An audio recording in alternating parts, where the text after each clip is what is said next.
So, lads, today we're going to be talking about something absolutely crazy. Something absolutely crazy. And I cannot believe I am seeing this. I genuinely cannot believe I'm seeing this.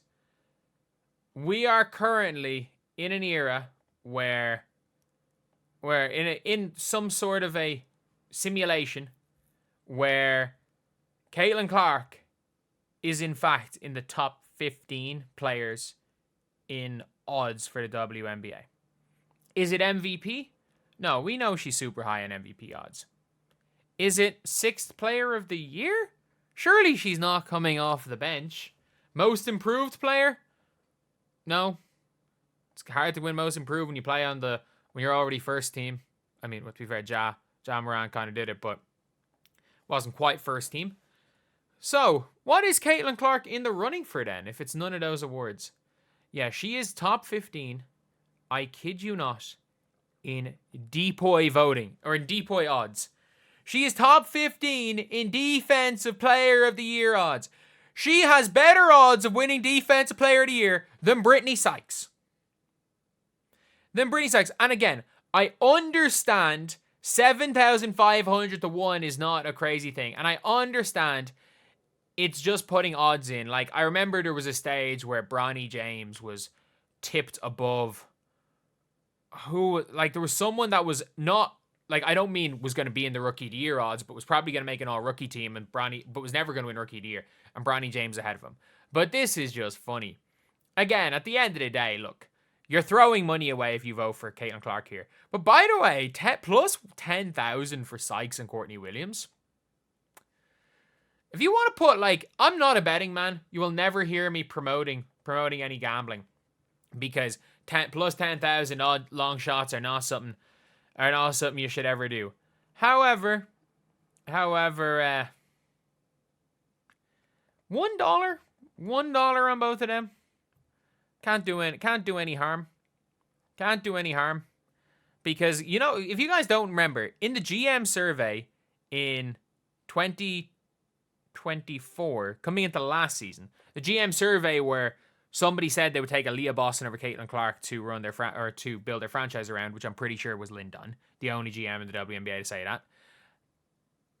Brittany Sykes was listed as the best perimeter defender in the WNBA. Obviously, she was injured for quite a lot last year, but Brittany Sykes again is an exceptional defender. An exceptional defender. And Courtney Williams got DPOY votes. There were people that I can't remember how many. I think it was one. I'm pretty sure one person voted Courtney Williams DPOY last year. And you've got Caitlin Clark. You have got new Caitlin Clark right here. Defensive clips. All of these Caitlin Clark, defensive clips right here of her getting steals. And her... So, guys, obviously not while recording the video. So, basically just putting in a couple of second long, just kind of bit into the video. So, lads, while I was scrolling through during this video, trying to find more defensive clips, something came up on my newsfeed about a player in the WNBA potentially getting banned for gambling on their own games. And I was like, oh, I'll look into this and talk about it. And I was just decided, realistically, nah. I looked into it. It was BS. It was just fake news trying to attack a player, as far as I'm aware anyway. So, yeah. Obviously, that part has been cut out of the video. So, it's been replaced by this. So, yeah. Now, let's get back in the video and hopefully no more references to the fake news tweet thingy.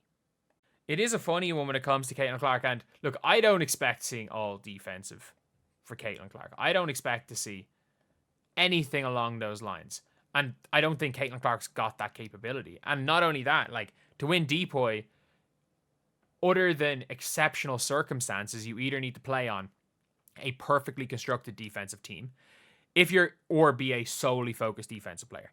And I do stand by this. Ezzy Magbagor is the best defender.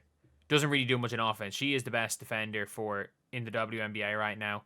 As far as rim protection is concerned. Angel Wilson's probably a better pure shot blocker, But like, if you watch A'ja Wilson last year, she just stood under the rim quite a bit. She did stand under the rim quite a lot. And yeah, it's just, for me anyway, it's like, it just wasn't, I don't consider steals and blocks defense. Like, when everyone's talking about how good, Caitlin Clark played on defense last year and counted her steal numbers, I don't consider steals and blocks defense. Like, I consider being able to stay in front of your player more important. I consider communication. I consider your switchability a bit more important. And in fairness, Caitlin's not as bad a defender as it seems, a horrific off-ball defender. But, yeah, so obviously there is a new focus, and you're seeing it in a lot of the clips. In an awful, awful lot of the clips, you guys are seeing a, like, energized Caitlin Clark, an energized Caitlin Clark on the defensive end. You are seeing an energized Caitlin Clark on the defensive end. And with that being said, like, it is, like, it's going to be good. And again, look, having Caitlin just as an above, if Caitlin and Kelsey are above average defenders, they don't even need to be great defenders, just above average. If the two of them are above average, then you also add in the fact that Leah Boston's going to be a good defender. Not spectacular, but good. Natasha Howard, if she decides to play defense, she's going to be good on the defensive end as well. Let's be real. She's going to be good. And you also have to take into account that, like, DeWanna Bonner's locked down too. So even if you get passable defense from the two of them, then Sophie Cunningham, Bree Turner, all those off the bench, and the Fever become let's just say sixth best defensive team, because pace, if you guys don't know, with defensive rating, a lot of the time playing at a higher pace does, like, playing at a lower pace will boost your defensive rating a lot of the time. But when it comes to the Fever, it's going to be a real interesting one. But it is still funny to see Caitlin Clark being in these deep, not even in DPOY conversations, that they actually have her odds higher than Courtney Williams. And again, I still don't think it's going to make that much of a difference. I still don't think it's going to make that much of a difference all in all. With her odds, I think it's just there as a joke. I think they just put her on the odds so that people will waste money voting for her. But you never know. People might end up losing quite a bit of money seeing this new reinvigorated defensive Caitlin Clark. But anyway, yeah. Let me know what you guys think in the comment section below. And as always, thank you guys for watching. Please like, comment, and subscribe.